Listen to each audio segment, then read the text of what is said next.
इमरान खान ही वज़ीर आज़म पाकिस्तान, सबसे बड़ा फैसला, कप्तान जेल से बाहर आ रहा, सब तैयारी करें।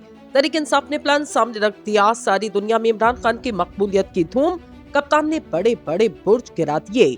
कप्तान के चाहने वालों की कुर्बानियां बिल आखिर रंग लाने लगी। इमरान खान ने सबको हैरान करके रख दिया।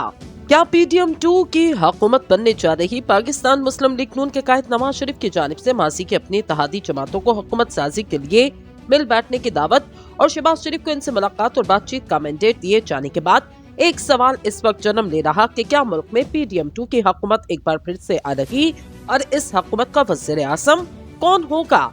अब तक के नताइज के मुताबिक अगरचे विफाक में तहरीक इंसाफ के हमायत याफ्ता उम्मीदवार बरतरी में है, जबकि नून लीग दूसरे और पीपल्स पार्टी तीसरे नंबर पर।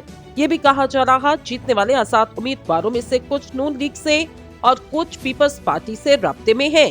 इस हवाले से सीनियर तज्जियाकार सुहेल बड़ाइच का कहना कि इस वक्त की सूरत हाल के मुताबिक PDM तर्ज पर ही हुकूमत बनने के इम्कानात और हुकूमत की सरबराही नून लीग के हाथ में हो सकती।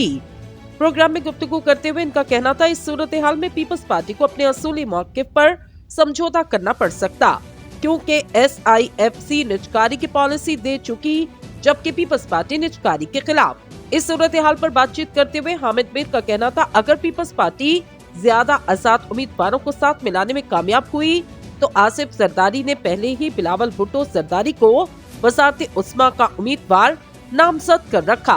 तज्जियाकार रसूल बख्श रईस ने गुफ्तगू करते हुए कहा, अब कोई शक नहीं रह गया कि मुल्क में PDM-2 की हुकूमत आती नजर आ रही। इनके इलेक्शन मुहिम में बयानात नूरा कुश्ती थे। सबको पता था कि दोबारा मिलकर हुकूमत बनाना, इसके बावजूद कभी सादा अक्सरियत और कभी एक साथ न चलने के बयानात दिए जाते रहे। इन्होंने कहा कि बज़ाहिर नून लीग इस नई हुकूमत की सरबराही करती नजर आ रही, ताहम देखना ये होगा कि पीपल्स पार्टी इस सूरत हाल में कैसे डील करती।